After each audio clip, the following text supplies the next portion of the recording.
ایک دور دراز سلطنت میں ایک شہزادہ رہتا تھا جس کا نام حسن تھا۔ وہ ایک خوبصورت قلعے میں رہتا تھا، مگر اس کے دل میں ایک گہری تنہائی چھپی ہوئی تھی۔ والدین کے ساتھ بادشاہت کی ذمہ داریاں کم ہی ملتی تھیں، اور حسن کا دل ہمیشہ کچھ کھوجتا رہتا تھا، جیسے کچھ کمی ہو، کچھ گم ہو۔ ایک روز جب وہ قلعے کے باغ میں چل رہا تھا، اس کی نظر ایک شیشے کی بطخ پر پڑی۔ یہ بطخ عام نہیں تھی، اس کے بدن کی سطح پر جادوئی چمک تھی اور آنکھوں میں ایک راز چھپے ہوئے تھے۔ حسن کو ابتدا میں حیرت ہوئی، مگر پھر اس نے اس کی جانب قدم بڑھایا۔ تم کون ہو؟ حسن نے آہستہ سے پوچھا۔ بطخ کی آواز نرم اور مدھم تھی، جیسے وہ خود بھی کسی خواب میں ہو۔ یہ وہ بطخ ہوں جو جادو کے اثر میں ہے۔ میری حقیقت ایک زمانے میں کسی زمانے کی خوبصورت ہارپ کی دھن تھی۔ اس نے کہا۔ یعنی تم انسان نہیں ہو؟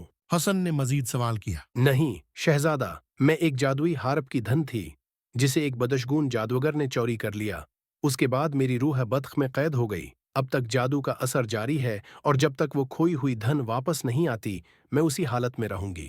حسن نے سوچا اور دل میں عزم باندھ لیا۔ تمہاری مدد کے لیے میں ہر ممکن کوشش کروں گا۔ بطخ نے شکر گزار انداز میں حسن کو دیکھا اور پھر اس نے کہا۔ ہاں، مگر یہ آسان کام نہیں ہوگا۔ ہارپ کی دہن کو دوبارہ ڈھونڈنے کے لیے ہمیں ایک جادوئی سفر کرنا ہوگا، جس میں ہم دونوں کو اپنی ہمت اور عقل کا بھرپور استعمال کرنا ہوگا۔ دونوں نے اپنی مہم کا آغاز کیا۔ وہ راتوں رات ایک سرسبز وادی میں پہنچی، جہاں درختوں کی درمیان ایک پرانی کھچاکھچ رہنے والی جھیل تھی۔ یہاں تک پہنچنے کے بعد بطخ نے کہا۔ یہ وہ جھیل ہی جہاں ہارپ کی دہن کا نشان چھپا ہوا ہے۔ ہمیں یہاں سے پہلا سراغ ملے گا۔ حسن اور بطخ جھیل کی طرف بڑھتی ہوئی۔ انہیں کچھ ہی فاصلے پر ایک پرانا درخت نظر آیا جس کی جڑوں میں ایک رنگین پتھر چھپا ہوا تھا۔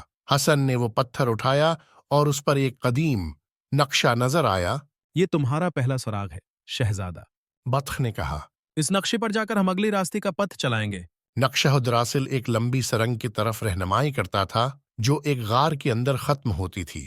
حسن اور بطخ نے جرات مندانہ انداز میں غار میں قدم رکھا، جہاں اندر کا ماحول پر اصرار تھا۔ سرنگ کے اندر آہستہ آہستہ روشنی کم ہوتی گئی، اور جب وہ آخرکار غار کے اندر پہنچی تو انہیں ایک قدیم دروازہ ملا۔ بطخ نے کہا۔ یہ وہ دروازہ ہی جہاں تک پہنچنے کا مقصد ہے۔ اس دروازے کے پیچھے وہ جادوگر چھپے ہوئے ہیں جو ہارپ کی دہن کو اپنی قبضی میں لیے بیٹھا ہے۔ حسن نے دل میں حوصلہ جمع کیا اور دروازے کو دھکیل دیا۔ دروازہ کھلتی ہے وہ ایک وسیع کمری میں داخل ہوئی۔ کمرے کی بیچوں بیچ ایک بلند تخت پر ایک بری جادوگر بیٹھا تھا جس کی ہاتھ میں ایک شاندار ہارپ تھا۔ وہ ہارپ کے تاروں کو بجا رہا تھا اور اس کی آواز میں ایک پراسرار سحر چھپا تھا۔ تم دونوں یہاں کیوں آئے ہو؟ جادوگر نے ایک بدلہ لینے والی مسکراہٹ کے ساتھ پوچھا۔ حسن نے اپنی آواز میں طاقت ڈالتی ہوئی کہا۔ ہم یہاں اس کھوئے ہوئے دہن کو واپس لینے آئے ہیں تاکہ میرے دوست وہ شیشے کی بطخ اپنی اصل کی حالت میں واپس آ سکی۔ جادوگر ہنسا اور کہا۔ تمہاری کوشش بیکار ہے۔ اس ہارپ کے ذریعے میں نے دنیا کے سب سے طاقتور جادو کو حاصل کیا ہے۔ تم کچھ نہیں کر سکتے۔ لیکن حسن نے ایک قدم آگے بڑھایا اور کہا۔ ہمیں یہ دہن واپس لینا ہے، چاہے جو بھی ہو۔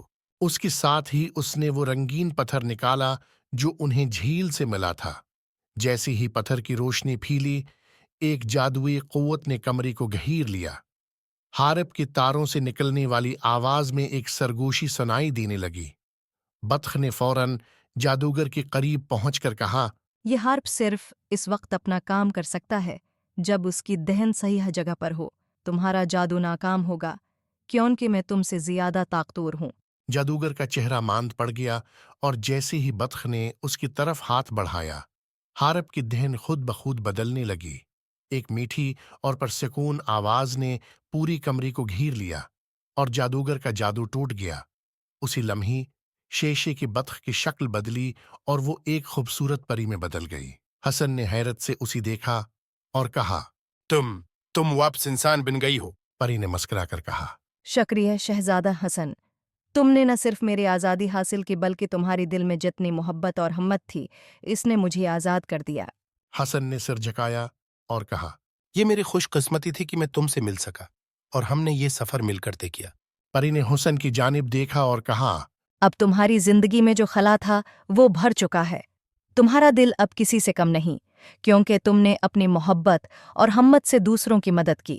اور یوں شہزادہ حسن اور پری ایک نیا سفر شروع کرنے کے لیے تیار ہو گئی، جہاں ان کی دوستی اور جادوئی قوتیں ایک نئی روشنی کی طرح چمک اٹھیں۔